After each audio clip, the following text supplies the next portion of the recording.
In 1945, the fall of the Nazi regime marked the fate of those who had been linked to power. While the main leaders faced trials, captures, or death, their wives found themselves in an uncertain position. For years, they had lived under the protection of the party, some in a discreet role and others actively participating in the regime's structure. At the end of the conflict, many were arrested and interrogated for their ties to key Nazi figures. Some tried to disappear, others defended their husband's memory, and several faced denazification processes. Some managed to rebuild their lives in anonymity, while others remained marked by rejection and precariousness. What happened to the wives of the Nazi leaders after the regime's collapse, and who were some of them?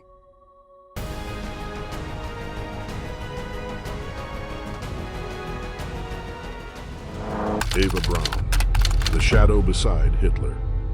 It has always been said that behind every influential man, there is a remarkable woman. But what happens when that man is someone like Adolf Hitler, a figure associated with absolute evil? In this case, the woman in question is Eva Braun. Born on February 6, 1912, Eva enjoyed a peaceful childhood, passionate about sports and stories of the West. However, her destiny changed radically in October 1929. She was then working in the studio of photographer Heinrich Hoffmann, who was also in charge of portraying Hitler. It was common for the Nazi leader to visit the place to meet his friend, and on one of those occasions, just weeks after the young woman had started that job, he noticed her. In a letter sent to a relative, Braun mentioned that she perceived Hitler as an older man. He was around 40 years old, with a peculiar mustache. He always used an affable tone when addressing women, and with a simple invitation to the opera, their bond began. Before advancing in the relationship, Hitler carried out an investigation into Eva's ancestry to ensure she had no Jewish ancestors. The relationship between them did not proceed without difficulties. Braun went through moments of anguish that reflected how complicated her situation was. In 1932, while Hitler was immersed in an exhausting election campaign and spent much of his time traveling, she felt completely ignored. In an attempt to make him notice her distress, she made a drastic decision that worried her environment. A few years later, in 1935, when Hitler already controlled Germany, she faced another emotional crisis. His constant absence and lack of response to her complaints led her to take extreme measures. On one occasion, she warned him that if she did not receive a response before 10 o'clock at night, she would do something irreversible. Despite these events, Eva's situation within Hitler's inner circle did not change significantly. Few people knew of her relationship with him, which kept her in the background. Although women did not have a central role in the Nazi regime's leadership, they were crucial in its policies.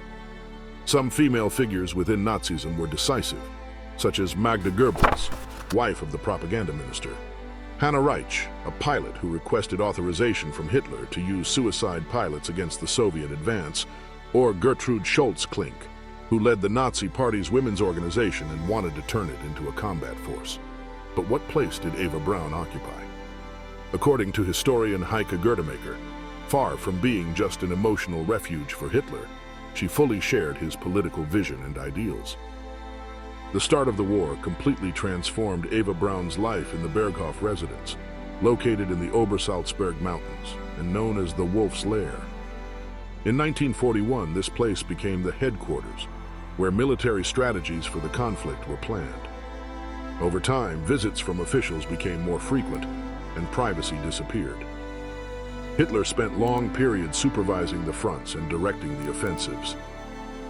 Eva trusted that, after the defeat of communism and an agreement with England, peace would return, as she expressed in various letters, where she longed for the end of the conflict and the return to a period of stability that would allow Germany to continue its cultural development. During 1942, Hitler's presence in Obersalzberg became increasingly rare. In the moments when he returned, Eva was in charge of photographing him and creating a welcoming atmosphere.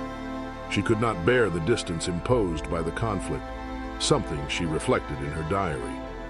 "The weather is wonderful, and I, who am next to the most important man in Germany, must stay at home, looking out." In another entry, she expressed her anguish at the lack of contact. "Dear God, if only he would respond. a single word in 3 months of absence. In Goebbels' writings on June 25, 1943, it is mentioned that Eva possessed great culture, showed intelligence in artistic matters, and represented solid support for the Führer. The war situation for Germany deteriorated rapidly. Hitler also showed evident physical wear, which led Eva Braun to draft a will, understanding that the end was near. On January 16, 1945, the Führer moved to his underground refuge in Berlin, and Eva followed him. While the Soviet army advanced towards the capital, Eva prepared herself along with the secretaries, practicing shooting daily, as she recounted in one of her letters, "We shoot every day and have reached such a level that no man would dare to compete with us." With the war already lost, Hitler ordered everyone, including Goebbels and Eva Braun, to abandon the bunker and seek a safe place, but both decided to stay by his side.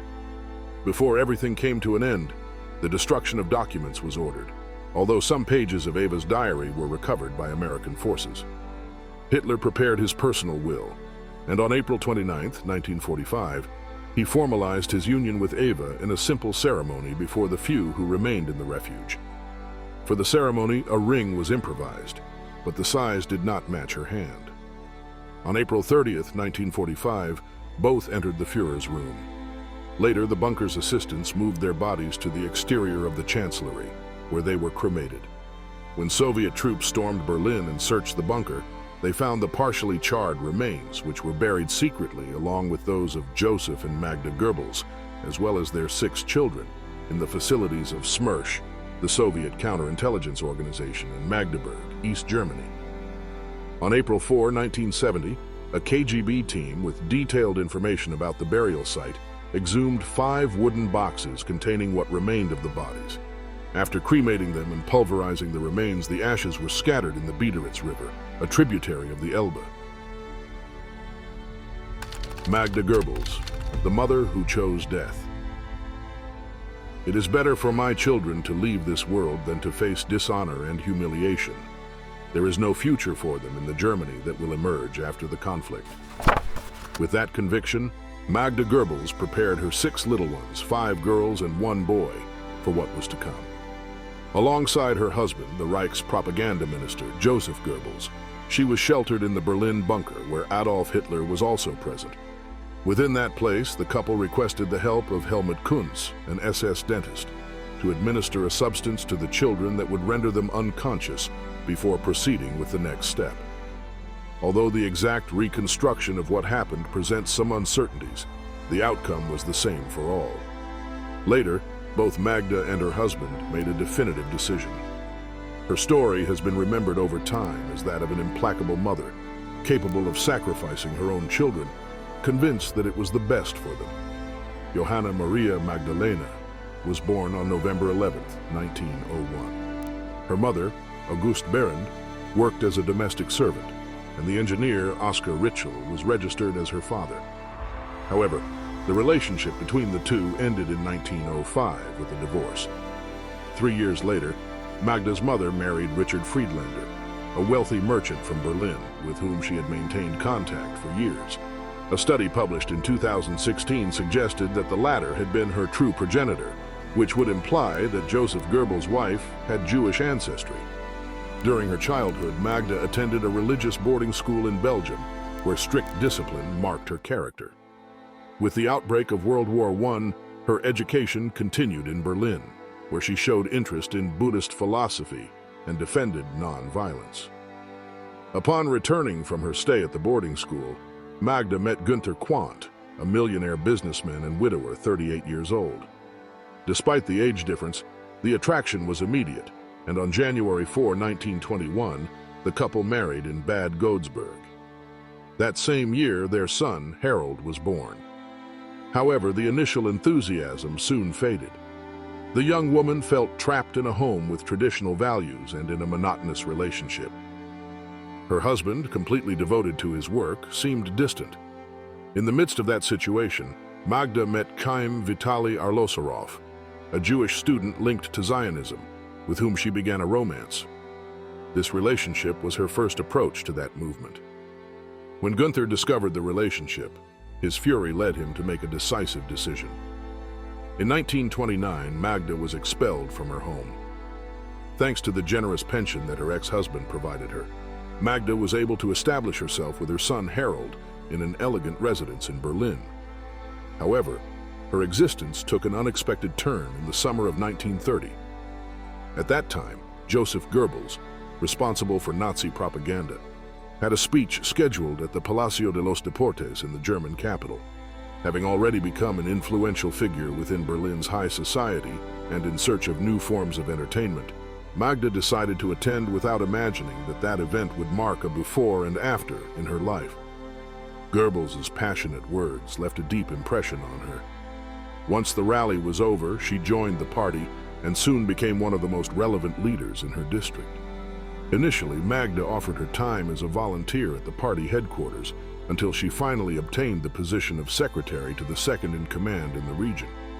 It was during this period that she personally met Goebbels and began collaborating in the organization and filing of his journalistic texts.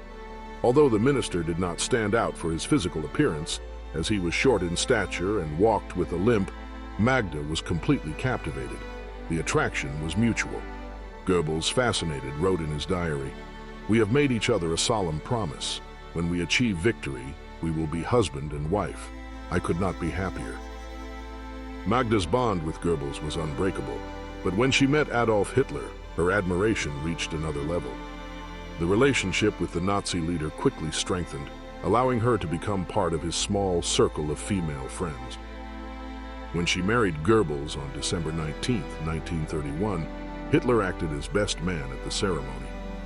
After the wedding, the couple settled in an exclusive residence on Reichskanzlerplatz, a place that over time became the epicenter of meetings of Berlin's high society, as well as a key point in the regime's structure. During the following years, 6 children were born, whose names began with the letter H in honor of the Third Reich's leader: Helga, Hildegard, Helmut, Holdine, Hedwig, and Heidrun. Magda received the Cross of Honor of the German Mother, becoming a symbol of exemplary motherhood within the nation. Despite her privileged position, the couple was not exempt from problems. When it was discovered that Goebbels was having a relationship with a 22-year-old Czech actress, Magda was deeply affected, although she herself had had extramarital encounters. Her relationship with Hitler gave her the confidence to ask for authorization to separate from her husband. However, the Nazi leader's response was categorical: no. A divorce would have caused a scandal that would affect the regime's image and put Goebbels' reputation in question. The refusal took her by surprise, making it clear who had absolute control, not only of the country but also of her own life. From 1942, her health began to deteriorate. A neurological disorder caused her intense facial spasms, which combined with heart problems and episodes of depression, left her weakened both physically and mentally. Despite her condition, Magda remained steadfast in her convictions to the party, never opposing the decisions that would lead to the so-called final solution. Her loyalty to the regime and those who led it never wavered. From her refuge in Berlin, she remained alongside her husband and Hitler's closest circle until the end of the conflict. On May 1, 1945, after rejecting multiple opportunities to escape, her fate was sealed in the depths of the Reich Chancellery. Her body was found the next day by Soviet soldiers, along with those of her husband and children, in the bunker where she had spent her last days. Margarete Boden and Heinrich Himmler. Between loyalty and denial, Margarete Boden was born in Gonkarzewo near Bromberg, when that region was part of the German Empire. She was the daughter of Hans Boden, a landowner, and his wife Elfriede Popp. She grew up with 3 sisters, Elfriede, Lydia, and Paula, as well as a brother. In 1909, she entered the Höhere Töchterschule in Bromberg. During World War I, she trained as a nurse and worked in that profession. After the conflict ended, she continued her work in a hospital managed by the German Red Cross. Her first marriage did not produce any offspring and ended quickly. However, with the financial help of her father, she was able to establish herself in Berlin, where she ran a private nursing clinic. In 1927, she met Heinrich Himmler while he was on a lecture tour. From then on, they maintained correspondence. In one of her letters, Margaret called him Landsknecht with the hard heart. although she was impressed by his way of writing and the sincerity of his feelings. Blonde and blue-eyed, Margaret matched Himmler's female ideal. Despite being 7 years older than him, they shared an interest in herbal medicine and homeopathy. Both were meticulous, organized, and led austere lives. In her letters, Margaret made comments about her partners in the clinic, as in one written on June 22, 1928, where she mentioned with disdain the Dr. Bernhard Hauschild, co-owner of the center. In July 1928, Margareta and Heinrich married. Before taking that step, Himmler hesitated about how to inform his family, as she was not only older but also divorced and a Protestant. No member of his family attended the wedding, so the witnesses were the bride's father and brother. Over time, Himmler's parents ended up accepting her, although they always maintained a certain distance from her. On August 8, 1929, Gudrun, the couple's only daughter, was born. Additionally, they took in the care of Gerhard von Ahe, a boy whose father, a member of the SS, had died before the war. Margareta sold her share of the clinic, and with the money obtained, she acquired land in Waldtrudering near Munich. There, they built a prefabricated house. As Himmler spent much time away, his wife took charge of managing the property, especially the unsuccessful attempt to raise livestock for sale. With Hitler's rise to power in January 1933, the family first moved to Mühlstrasse in Munich. Later, in 1934, they acquired a house near Lake Tegern, where they established their residence. Later, Himmler obtained a spacious house in Dahlem, a suburb of Berlin, as his official residence. As her husband devoted himself entirely to his duties, contact between them became increasingly scarce. Gebhard, Himmler's older brother, described Margaret as a cold person with fragile nerves, not very affectionate, and who spent much of her time expressing complaints. Nevertheless, despite her character, she fulfilled her role in the home, showed loyalty, and had a strong attachment to her husband. From 1928, Margaret was a member of the National Socialist German Workers' Party, with membership number 97,252. The growing workload of Himmler generated tension in the relationship. However, both attended social events together and frequently visited the residence of Reinhard Heydrich. Margaret organized Wednesday meetings where she invited the wives of prominent figures within the SS to share coffee and tea. Despite her position, she did not manage to gain the sympathy of the organization's circle. Baldur von Schirach, former leader of the Hitler Youth, noted in his memoirs that Himmler suffered constant pressures in the domestic sphere and had to yield to Margaret's demands. During the Nuremberg Congress of 1938, she had disputes with the wives of high-ranking SS commanders who refused to follow her guidelines.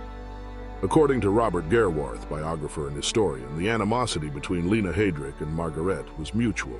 Years later, Lena made disparaging comments in an interview with Der Spiegel, where she portrayed her as a person without a sense of humor, rigid in thought, and with blonde hair. She also mentioned that Margaret had an aversion to open spaces. Hedwig Potthast, who began working as Himmler's secretary in 1936, became his mistress in 1939. Later, in 1941, she left her position. With Himmler, she had 2 children, Helga, born in 1942, and Nanette Dorothea, who came into the world in 1944 in Berchtesgaden. Margareta, who lived with her daughter in Gmund am Tegernsee, Bavaria, found out about the relationship at some point in 1941. By then, the separation between them was already a fact, and she decided to accept the situation for the well-being of her daughter. When World War II began, Margaret collaborated in the administration of a military hospital linked to the German Red Cross. In December 1939, she took over the supervision of Red Cross hospitals in Military District 3, corresponding to Berlin-Brandenburg. In that position, she directed operations in areas under Wehrmacht occupation. In March 1940, she recorded a trip to Poland, then under German control. As a result of that visit, she witnessed the situation in the place. In her personal writings from that period, she mentioned having toured Posen, Łódź, and Warsaw. She described the Jewish and Polish population with disparaging words and referred to the sanitary conditions as chaotic, highlighting the difficulty of imposing order in the region. Thanks to her work, Margareta reached the rank of colonel within the German Red Cross. In February 1945, in a letter addressed to Gebhard Himmler, she expressed admiration for the responsibilities assigned to her husband, emphasizing the importance of his role and assuring that all of Germany observed him with respect. Margaret's relationship with her first daughter, Gudrun, was close. She called her frequently and visited her whenever possible. Margaret and Hedwig Potast remained loyal to Himmler. In April 1945, Margaret met with him for the last time at her home in Gmund, where she spent time with Gudrun. With the advance of Allied forces, Margaret and Gudrun left their residence in Gmund in 1945. In May of that year, after the arrival of American troops in Bolzano, Italy, both were arrested and transferred to various internment camps in France, Italy, and Germany. During her captivity, Margaret was interrogated, although it was determined that she was unaware of information about her husband's official activities. Her responses showed thought limited to her immediate environment, a perception that remained throughout her statements. In September 1945, she was subjected to another interrogation, this time in the context of the Nuremberg trials. Margaret and her daughter were sent to the Flakkaserne Ludwigsburg camp. As no charges were filed against her, both were released in November 1946. After her release, they found refuge in the Bethel Institution in Bielefeld. The executive board of this institution supported her stay, although her presence was not without controversy. In June 1947, the New York Tribune newspaper published an article titled "Heinrich Himmler's Widow Lives as a Gentlewoman," exposing the situation. In 1948, she was classified in Bielefeld within the category of minor offenders, Category 3, which meant that she had to undergo a denazification process. 2 years later, she decided to hire a lawyer to appeal that classification. She argued that her affiliation with the National Socialist Party had been merely symbolic, and that her position in the Red Cross was due to her previous experience, as she had served there since 1914. She also argued that, despite having been married to the Reichsfuhrer SS, she had never been at the center of the political scene. The Denazification Committee of Detmold analyzed her case and concluded that it was likely that she had supported the ideas of the National Socialist Party, as well as the decisions of her husband. During the appeal, her defense insisted that she could not be held responsible for Himmler's actions. She argued that the resolution taken was based on the principle of Sippenhaft, by which responsibility was attributed due to family ties. Finally, on March 19, 1951, she was reclassified as a Mitläufer, Category 4. Despite not being considered guilty of her husband's crimes, the process revealed that both she and her daughter had benefited from Himmler's position. Due to this, the Prime Minister of Bavaria, Hans Ehard, promoted another denazification procedure in the British occupation zone. This time, the debate revolved around the ownership of the residence that Margaret and Heinrich owned in Gmund. On January 15, 1953, in Munich, the final hearing concluded that she had been a beneficiary of the regime, for which she was assigned Category 2, activists, militants, and beneficiaries. As a result, she was sentenced to 30 days of forced labor, in addition to the loss of her pension and voting rights.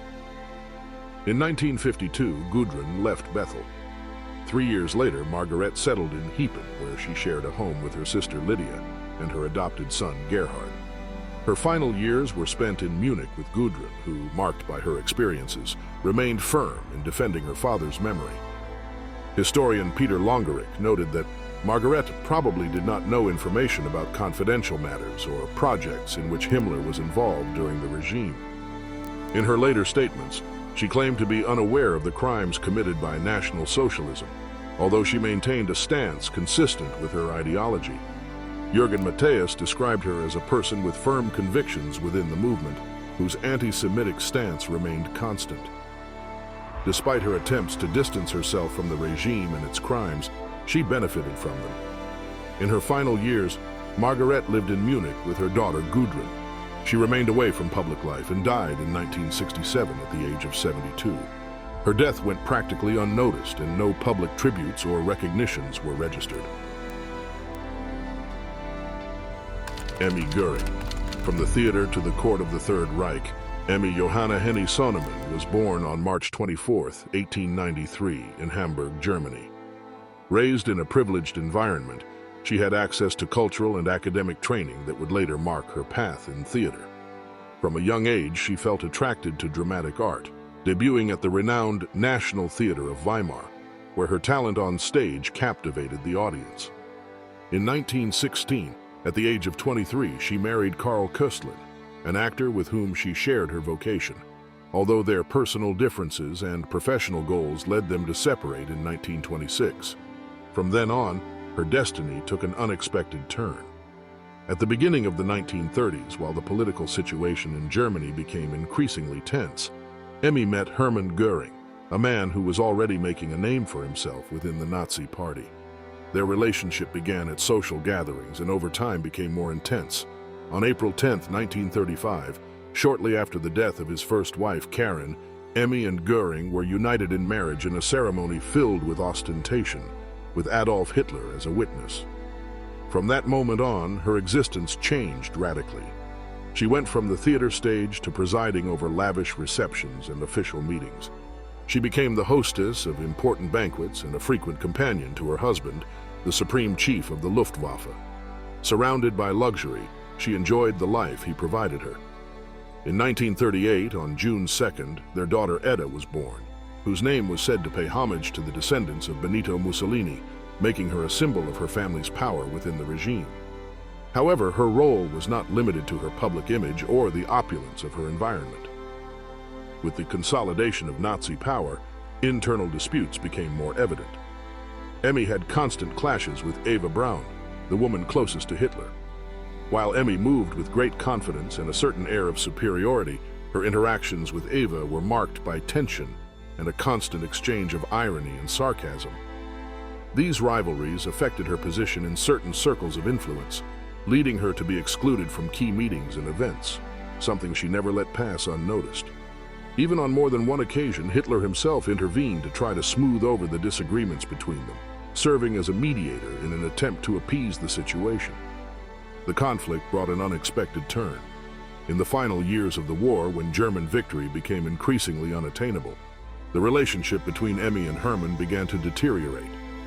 In the final stretch of the war, both took refuge in their mountain residence in Obersalzberg, where fear and uncertainty became evident. Reports from the front were not encouraging, and with each new piece of news, the sense of defeat grew. On May 8, 1945, Germany accepted its unconditional surrender. Emmy and her daughter Edda were arrested by the American Army and transferred to Camp Ashken, located in Luxembourg. The sentence did not take long to arrive. A denazification court sentenced her to 1 year in prison, reminding her that her former position meant nothing. After regaining her freedom, she faced new difficulties. About 30% of her assets were confiscated, leaving her in a situation she had never imagined. The life she knew had disappeared, and the world of entertainment closed its doors to her. She was banned from the stage for a period of 5 years, distancing her from the career that had led her to fame in her youth. Despite everything, she tried to rebuild her life in Munich. Over time, she managed to adapt to a simpler routine, far from the splendor that had once surrounded her. In 1951, she found a small apartment and began to rebuild her daily life. Over the years, she found refuge in writing. In 1967, she published her autobiography, An der Seite meines Mann, where she recounted her experience alongside Hermann. The book, filled with memories and explanations, attempted to redefine her role in history, although it did not change the public's perception of her past. In 1972, the work was translated into English under the title My Life with Göring, allowing her testimony to reach a wider audience. Emmy Göring died on June 8, 1973, in Munich at the age of 80. Her state of health had deteriorated, while her story continued to generate mixed reactions. At her funeral, some observed her as the widow of a regime leader, while others recognized her as someone who had witnessed a time marked by splendor and fall. Behind the Wall of Auschwitz, the story of Hedwig Höss. On March 3, 1908, Hedwig Hensel was born. From an early age, her path was marked by decisions and encounters that would lead her to a destiny shrouded in shadows within one of the darkest episodes in history. She married Rudolf Höss on August 17, 1929, shortly after he regained his freedom following a prison sentence. Höss had been detained for his involvement in a politically motivated murder, something that did not seem to concern her. Her attention seemed more focused on maintaining the stability of her home than on the facts surrounding her husband's past. The couple began their life together on a farm in Pomerania, where they found tranquility and isolation. However, that peaceful environment did not last long, as war and politics soon led them to an existence surrounded by darkness. Over time, their family grew to include 5 children: Klaus, Hans-Jürgen, Heidetraut, Inga Brigitte, and Annegret. The family home was filled with children's laughter and games, although those same laughs resonated alongside the screams of agony coming from the Auschwitz concentration camp, directed by her husband. Hedwig and her children lived in a residence located next to the camp, a place she described as a true paradise. From the windows of her house, the chimneys of the crematoriums were out of sight. A high concrete wall, strategically built, prevented any view of what was happening on the other side. That barrier not only protected her children, but also seemed to safeguard her own perception of reality. While Rudolf oversaw the camp's operations, she organized receptions and attended to high-ranking figures of the regime, such as Hans Frank and Adolf Eichmann. The contrast between the two realities was extreme. While thousands of prisoners lost their lives, Hedwig served coffee on the terrace of her home, watching her children play without worries. Over time, the question arose as to how much Hedwig really knew about what was happening in Auschwitz. Some argue that she chose not to see the truth, keeping herself in ignorance by choice to preserve her daily life. Others claim that, although it was impossible for her not to notice what was happening, she chose to look away, prioritizing the well-being of her children and her own comfort. For years, her family lived with privileges, separated from the devastation that ravaged Europe. However, as the war came to an end and the collapse of the Nazi regime became inevitable, her existence took a drastic turn. Rudolf, finding himself surrounded by the advancing enemy, abandoned his post in Auschwitz and adopted a false identity to avoid capture. Meanwhile, Hedwig was arrested by British intelligence in March 1946. At that time, she was working in a sugar factory in St. Michaelistan, trying to hide her relationship with the commander of Auschwitz. Upon being interrogated, Hedwig attempted to confuse those who detained her, assuring them that her husband had died. However, after several days of pressure, she ended up confessing her husband's whereabouts, facilitating his capture. Rudolf's fate was sealed quickly. In April 1947, he was taken back to Auschwitz, where he had served as commander. There, he faced the sentence that condemned him to the gallows. After her husband's execution, Hedwig was left a widow, and her name remained inevitably linked to the crimes he had committed. Although she never faced a trial for war crimes, her past accompanied her for the rest of her days. With Rudolf's death, she sought to establish herself far from Germany, where her last name had become a difficult burden to bear. In her attempt to start anew, she left Europe behind and settled in the United States. There, she led a more discreet life, far from the public eye, along with some of her children who also managed to distance themselves from the past. In September 1989, during a visit to one of her daughters in Arlington, she passed away at the age of 81. Her departure occurred in silence, far from the events that had marked much of her existence. Gerda Buch and Martin Bormann, a marriage forged in the regime. Gerda Buch was born on October 23, 1909. Her father, Walter Buch, held a high military rank and had participated in World War I. From an early age, Nazi ideology influenced her environment. She grew up in a home where those beliefs were fundamental, shaping her perspective. Still a teenager, she crossed paths with Adolf Hitler, who soon became a close figure. For her, he was not just the leader of the movement that would transform Europe, but also someone she affectionately called Uncle Adolf. That relationship led her to move among the Nazi elites, a world where the personal and the political were closely intertwined. In that environment, she met Martin Bormann, whom she would later marry. It was her own father who facilitated that bond, introducing her to Bormann when he was still relatively unknown. Over time, He would rise to become Hitler's personal secretary. On September 2, 1929, Gerda and Martin were married. At the ceremony, Adolf Hitler and Rudolf Hess served as witnesses of honor. The union symbolized the connection between two families fully committed to the Nazi movement. Throughout their marriage, Martin's career within the party advanced rapidly. While he became involved in the intricacies of power, she remained in a more discreet role, embodying the ideal wife under the regime.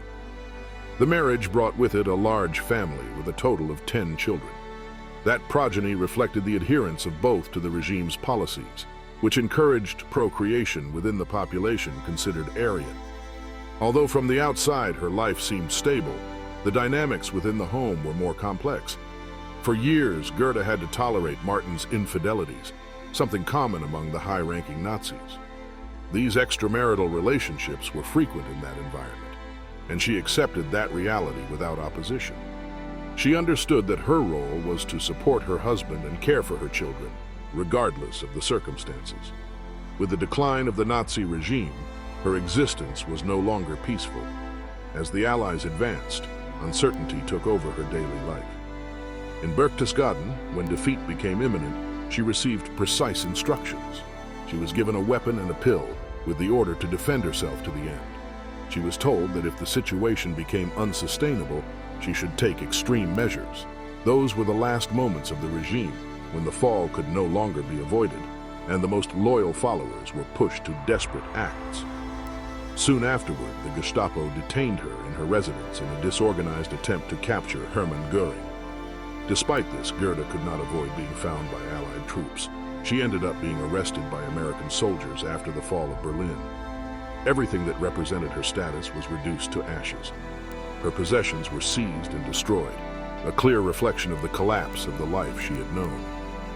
After her capture, she was transferred to a prisoner of war camp where she remained for 10 days.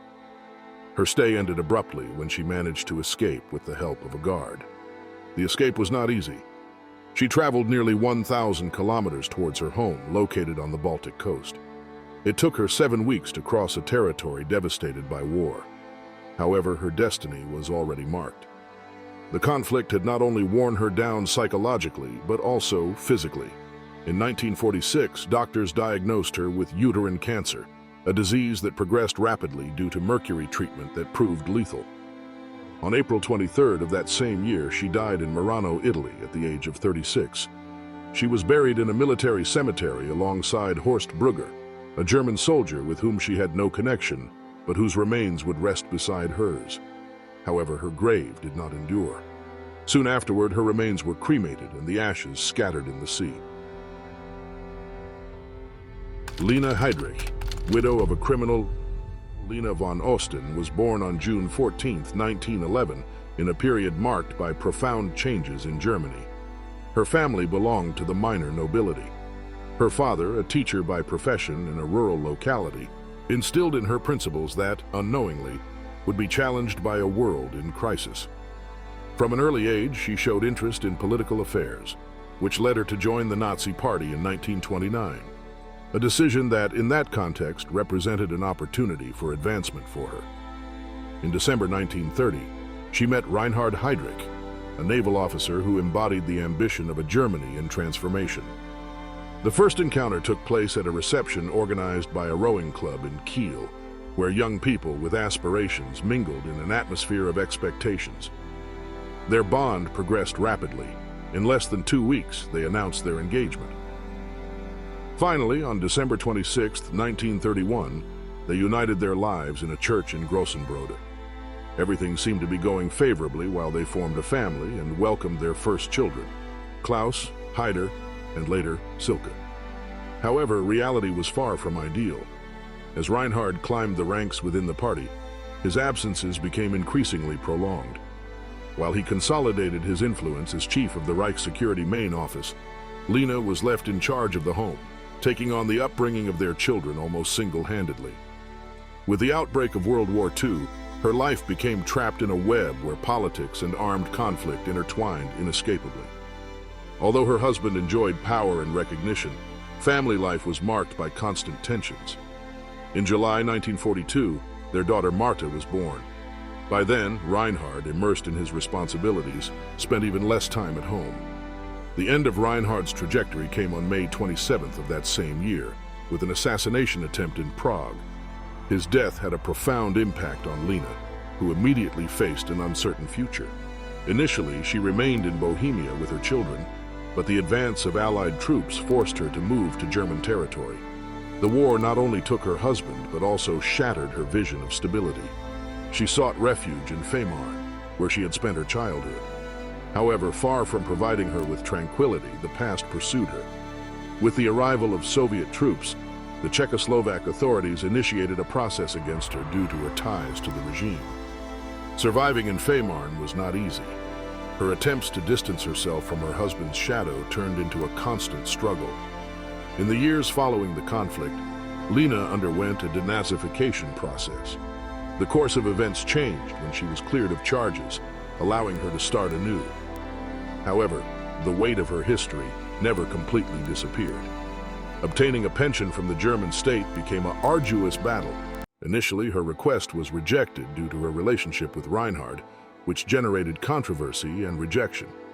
After years of insistence in 1959, she finally secured the economic benefit, a support that, although modest compared to her previous life, provided her with some stability. An unexpected change came when she met Mauno Manninen, a theater director and painter of Finnish origin, during a trip to his country. Although the relationship could have seemed like an attempt to leave her past behind, her marriage was marked by a mix of illusion and disenchantment. Both managed a guest house called Imbria Parva, a place where she received acquaintances of her late husband, maintaining ties with those who shared her history. A fire that occurred in February 1969 destroyed the establishment, marking a turning point in her life. From that moment on, she decided to distance herself from the public eye and lead a more reserved existence. Despite this, she never abandoned the intention to change the image of Reinhard. In 1976, she published a book titled Leben mit einem Kriegsverbrecher, where she presented her vision of her husband, a testimony that generated divided reactions. Although she lived away from society, she maintained contact with historians through correspondence, with the purpose of correcting what she considered inaccuracies about her husband's figure. For those who knew her, her struggle was evident, but for her it was a matter of vindication. Meanwhile, her children grew up under the shadow of a complex legacy. On August 14, 1985, Lena Heydrich passed away on the island where she had spent much of her life. Brigitte Herbst, from the Queen of Poland to oblivion. Maria Brigitte Herbst was born on December 29, 1895, in Eitorf, Germany. She spent her childhood in a modest home, where financial difficulties were a constant. She left her studies early to work as a stenographer and secretary in various institutions, including the University of Munich. Without great aspirations, she enjoyed the small moments of life while the world around her changed rapidly. In May 1924, while working at the Bavarian Parliament, she met Hans Frank, a law student with political ambitions who was beginning to gain influence within the Nazi Party. He introduced himself with a confident attitude that caught Brigitte's attention. They married shortly afterward on April 2, 1925. The relationship contrasted in many aspects. She, with her practical and cold character, tended to analyze each situation rationally, while he was guided by his emotions. The differences between them did not take long to become evident. Although she never formally joined the Nazi Party nor showed interest in its principles, she understood the environment of power in which her husband moved. In private, she did not hesitate to make sarcastic comments about Hitler and the excesses of the regime, but that attitude did not necessarily reflect a position of rejection. When Hans Frank obtained the position of Governor General of Poland in October 1939, his wife became known in certain circles as the Queen of Poland. They established themselves in the Wawel Castle in Krakow, where they enjoyed a life full of comforts.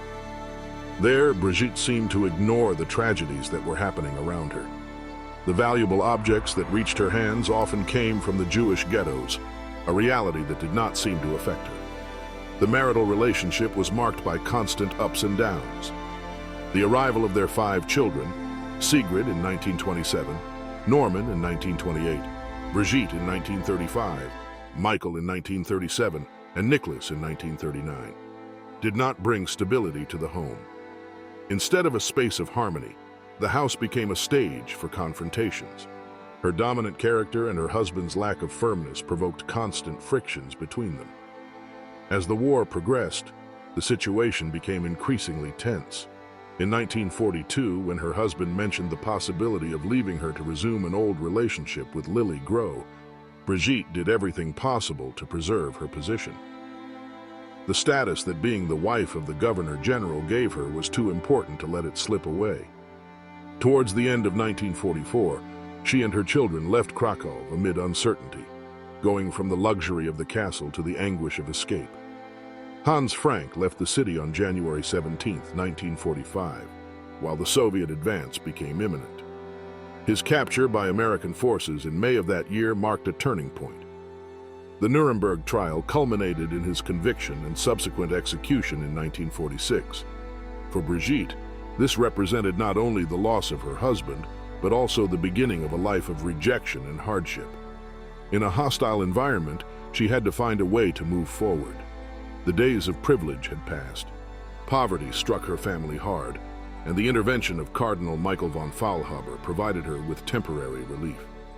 Despite this, the economic difficulties did not take long to become unbearable, forcing her to seek help. In May 1945, a group of Polish forced laborers broke into her home with violent intentions. However, upon discovering the presence of wine in the house, the attackers decided to leave without causing harm. Strange events like this became part of her daily life. Interned in a camp in Augsburg-Göggingen along with other wives of high-ranking Nazis, she established bonds with women who had gone through similar experiences, such as Ilse Hess and Emmy Goering. In their conversations, there was never any mention of remorse, despite the crimes committed by their husbands. During the 1950s, Brigitte struggled to survive. In the end, she found a way to make a living by managing a guest house with few resources, where scarcity was a constant. Her existence faded into anonymity, while the world moved on without looking back. Brigitte Herbst Frank died on March 9, 1959, in Munich, at the age of 64. Gertrude Schultz Klink, the woman who never repented. Gertrude Schultz Klink was born in February 1902, when Germany was still reeling from the defeat in the Great War. She grew up in a modest home where duty and discipline were fundamental principles instilled from childhood. In 1929, while radical stances were spreading across German territory, she joined the Nazi Party. Despite the traditional view of the female role, her determination led her to stand out within the organization. Her rise through the political structure was swift, and in 1933 she became the head of the National Socialist Women's League. From that position, she promoted the female model based on motherhood, faith, and domestic life. The regime advocated the idea that a woman's essential task was to give children to the Reich, to be devout, and to take care of the home. The implemented laws altered the destiny of many women. Some were forced to leave their professions in medicine and law to dedicate themselves to the family. For her, this return to the domestic sphere represented an ideological triumph. When the war broke out in 1939, contradictions began to emerge within the norms she had defended.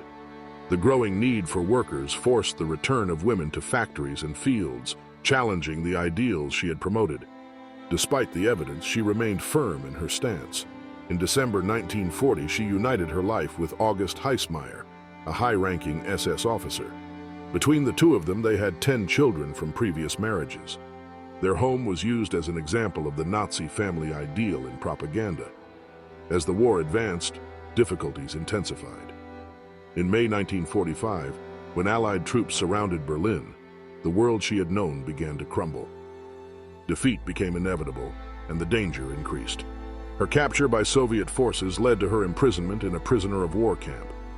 However, she managed to escape and sought refuge in Bebenhausen, where the local nobility provided her with shelter. Hidden under false identities, they spent 3 years trying to avoid being discovered. Finally, in February 1948, her luck changed. She was arrested and prosecuted for document forgery, receiving a sentence of 18 months. Later, a denazification court extended the sentence to 30 months, including political restrictions. When she was released in 1953, her life took a more discreet turn. She settled in Babenhausen and avoided public life, although she never abandoned the ideas that had defined her. In 1978, she published a book in which she defended her vision of the woman's role within the regime, reaffirming the principles she had upheld decades earlier. Throughout the 1980s, she participated in interviews where she attempted to justify the female role in that period. On March 24, 1999, her life came to an end. The fate of the wives of the Nazi leaders was inevitably linked to the collapse of the Third Reich. Some, like Eva Braun and Magda Goebbels, chose to share the tragic end of their husbands. Others, like Gerda Bormann and Lena Heydrich, tried to survive in a world that no longer belonged to them, clinging to the memory of their husbands. A few, like Gertrude Schultz-Klink, never renounced their ideals and defended the regime that they once considered their only truth until the very end. Beyond the propaganda that presented these women as devoted wives and exemplary mothers, reality shows a more complex picture. Some were direct beneficiaries of the system, living in luxury while millions suffered. Others claimed to be unaware of the atrocities committed, although it is hard to believe that the opulence of their homes was not tainted by the blood of the victims. The end of the war not only marked the fall of the men who led Nazism, but also the collapse of the structures that kept these women on a pedestal. Denazification and public trials attempted to hold them accountable, but most avoided severe punishment. However, the judgment of history is inescapable.